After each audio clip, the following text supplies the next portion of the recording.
Sugar वाले बेचारे क्या खाएं, उनको भी तो कुछ ना कुछ खाने का दिल करता है। तो उनके लिए है एक स्पेशल पंजीरी। तो आज का व्लॉग शुरू करती हूँ। बिस्मिल्लाहिर्रहमानिर्रहीम, अस्सलामु अलैकुम। अच्छा, ये मैंने अंदाजे से तकरीबन आधा किलो से थोड़ा सा ज़्यादा घी ले लिया। इसके अंदर मैंने 700 ग्राम मूंगफली मंगवाई। आधा किलो मैंने ऐसे घी के अंदर भूननी है। तकरीबन 20 मिनट लग जाएंगे भूनते भूनते। मूंगफली कच्ची थी।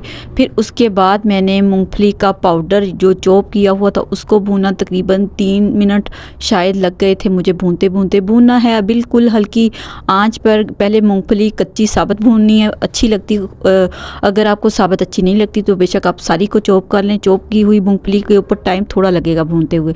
जब कड़क हो जाए, उसके अंदर नमी ख़त्म हो जाए, चेक करके खा के देखें। आपको जब लगे फील हो कि ये भुन गई है तो इसके बाद जो बाकी के ड्राई फ्रूट हैं वो डालें। अगर साबुत हैं तो साबुत डालें, अगर पिसे हुए हैं तो पिसे हुए पसंद करते तो पीस के डालें। इसमें कोई हर्ज नहीं है, अपनी पसंद के मुताबिक डालें। खूबसूरत साबुत लगते हैं, लेकिन अगर जायके वाइज देखें तो पिसे हुए लगते हैं अच्छे। मैं साबुत और पिसे हुए दोनों इस्तेमाल कर रही हूँ।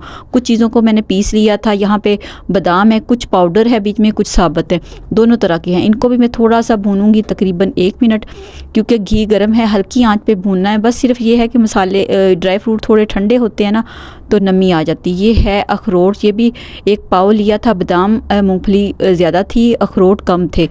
और ये काजू भी डालने, वो भी कम थे, लेकिन यहाँ पे इनको डाल के मैं भून रही हूँ। बाद में मैंने काजू भी डाले थे, वो स्किप हो गया। उसके बाद मैंने 3 पाव ले लिया एलसी को पीस लिया। पहले कच्चा भुना किया, फिर उसको पाउडर बना लिया। एलसी का पाउडर इतना मुश्किल बनता है, मैं आपको क्या बताऊँ। मेरी मशीन जूसर गर्म हो गई थी। फिर मैंने एलसी का 3 पाव पाउडर डाल दिया, फिर इसको मैंने भूना। और इसके साथ मैंने नारियल साबुत भी डाल सकते हैं, काट के भी डाल सकते हैं, कद्दूकश भी कर सकते हैं। लेकिन मेरे पास नारियल का आटा पड़ा हुआ था, फाइन आटा।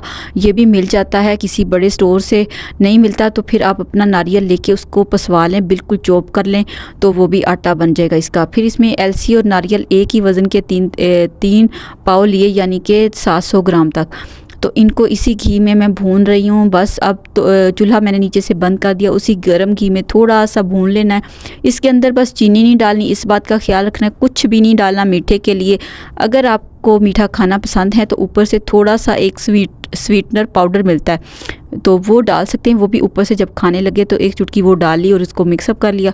बस इसी मसाले में इसी यानी कि मिक्सचर को मैं काफ़ी देर चम्मच चलाती रहूँगी ताकि सारा आपस में मिक्सअप हो जाए। और आँच मैंने यहाँ पे बंद कर दी थी। जो जो चीज़ें इसमें डाली थी, बादाम आधा किलो, और जो अखरोट थे वो 1 पाव, और काजू भी 1 पाव, और मूंगफली आधा किलो, और एलसी थी जो वो भी मैंने दूसरा डाली थी 3 पाव, और नारियल का पाउडर 3 पाव, और आधा 200 ग्राम या 250 ग्राम के करीब मैंने मूंगफली का पिसा हुआ चॉप डाला था। इस हिसाब से आप देख लें, मूंगफली, एलसी और इसके साथ जो नारियल का पाउडर, ये तीनों का वज़न बराबर था। 1 किलो से कम था, 700 ग्राम था। और बादाम आधा किलो थे, और अखरोट और काजू का वज़न कम था। तो इसी मुक़दार को आपने मद्देनज़र रखते हुए इनको बना के देनी है। शुगर और ब्लड प्रेशर वालों के पंजीरी, जब भूख लगे, जब एक खो सी महसूस हो, ऐसे लगे कि अंदर से कुछ खिंच रहा है, खाने को कुछ दिल करे, तो ये वाला सिर्फ 4 चम्मच ड्राई फ्रूट की पंजीरी के 4 चम्मच आप उनको प्लेट में निकाल के दें। ये बहुत काफ़ी हो जाएंगे। और इसमें अच्छा ही सब कुछ डाला हुआ है। बाज़ार वाली पंजीरियाँ मत खाया करें, घर में अपने प्यारों को बना के दिया करें। उनको भी ताकत की ज़रूरत होती है। ये जिस्मानी और ज़हनी नशोनुमा के लिए बहुत ज़रूरी है सारी चीज़ें। और देसी घी में भी आपको पता है कितनी ताकत होती है। तो इसलिए मेरी यही कोशिश होती है कि मैं घर में बनाती हूँ जिस तरह, तो आप लोग भी बस इसी तरह घर में बनाएं। जब ये वाली पंजीरी मैंने बना ली थी तो फिर जब थोड़ी ठंडी हो गई, तो अगर आपके पास शीशे का जार है तो बिल्कुल उसमें निकालें, नहीं तो फिर स्टील का भी बेहतरीन रहता है। प्लास्टिक के डब्बों को दफ़ा करें, इनमें चीज़ें मत डाला करें इस तरह की, या स्टील सही रहता है। अगर पित्तल है तो पित्तल में डालें, अगर नहीं तो फिर कांच के जार में, मिट्टी का बर्तन इस्तेमाल करें। ये स्टील की मेरे पास डोलनी थी, मैंने इसमें डाल दिया, जिसमें दूध, ये माशाल्लाह काफ़ी ज़्यादा बन गया था। बाकी को मैं किसी और बर्तन में निकाल के रख दूँगी। और ये मेरी इस तरह से पंजीरी तैयार हो गई। आप लोगों ने भी अपने प्यारों को बना के देनी है। अब अगली चीज़ की तरफ आ जाते हैं। यहाँ पे मैं बना रही थी आलू वाला पराठा। इसमें मैंने बंद गोभी डाली थी, धनिया डाला था, और मैंने प्याज़ों को काट के डाला था मोटा मोटा, और बेटा मुझे कह रहा था मामा मुझे आलू वाला पराठा खाना है तो मुझे प्लीज़ बना के दें, तो फिर मैंने उसको ये आलू वाला पराठा बना के दिया। प्लीज़ अगर आप मेरे चैनल पर नए हैं तो चैनल को लाजमी लाइक और सब्सक्राइब कर दिया करें।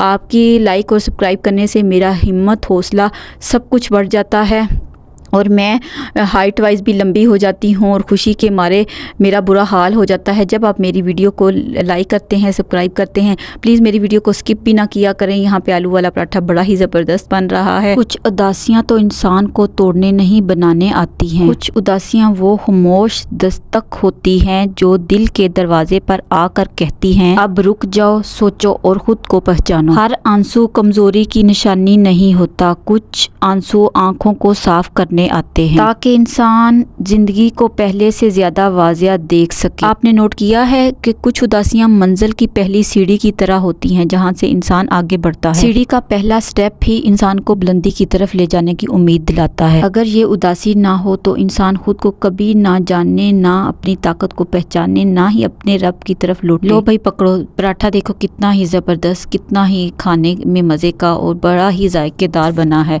क्योंकि मैंने बेलने के साथ सही तरह मसाले को कर दिया था प्रेस। इसमें डाला था प्याज, बंद गोभी, सब्ज़ धनिया, बहुत ही मज़े का था। यहाँ पे मैं आ गई थी सब्ज़ी लेने और ये अंकल माल्टों को धो रहे थे कपड़े के साथ, बाल्टी में पानी भरा हुआ था। मोबाइल के साथ जब वीडियो बना रही थी पहले तो अंकल थोड़ा सा घबराए, लेकिन मैंने जब माल्टों की तारीफ़ की, मैंने कहा अंकल माल्टे बहुत चमक रहे हैं, तो अंकल फिर खुश हो गए। तो बस डर भी लगता है क्योंकि अक्सर मीडिया वाले इस तरह की वीडियो बना के अपलोड कर देते हैं, फिर बाद में हर कोई बंदा डरता है कहीं हमारी वीडियो ना लीक हो जाए। तो यहाँ पे बड़ी ज़बरदस्त किस्म की सब्जियां आ चुकी थी। मैंने सारी सब्जियों की तरफ घूम फिर कर देखा, आखिर पे मैं सूंगरों के करीब आके खड़ी होगी। यहाँ पे मैंने डाले थे कुछ बारीक बारीक, कोशिश की थी लेकिन फिर भी उसके बावजूद सूंगरे कुछ पक्के और कुछ कच्चे थे। तो फिर हर दफ़ा तो बंदा चुन चुन के नहीं ले सकता। गाँव में होता था, मेरी अम्मी रेडी वाला आता तो वहाँ से सब्ज़ी ऐसे चुन चुन के लेती, जितनी मर्ज़ी देर लगाते कुछ ना कहते, लेकिन यहाँ पर ऐसा नहीं होता।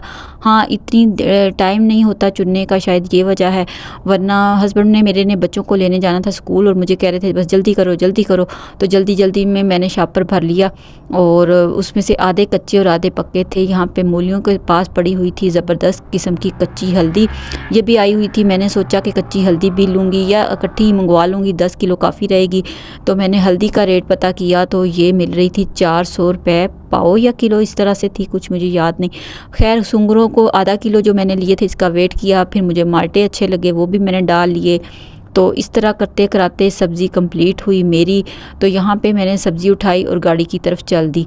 यहाँ पे मैंने सोचा कि आप लोगों को ये वाला सारा सीन दिखाती हूँ, सब्ज़ी की शॉपिंग दिखा। तो आपसे रिक्वेस्ट है प्लीज़ मेरी वीडियो को स्किप ना किया करें, पूरी वॉच किया करें। पता चल जाता है कि आप पूरी वीडियो वॉच करते हैं, फिर मेरी वीडियो अगर पूरी वॉच ना करें तो वीडियो ऊपर ही नहीं जाती, नीचे ही लटकी रहती है, फिर व्यूज़ भी नहीं आते और फिर इसका कोई फ़ायदा भी नहीं होता। मेहनत मैं बहुत करती हूँ।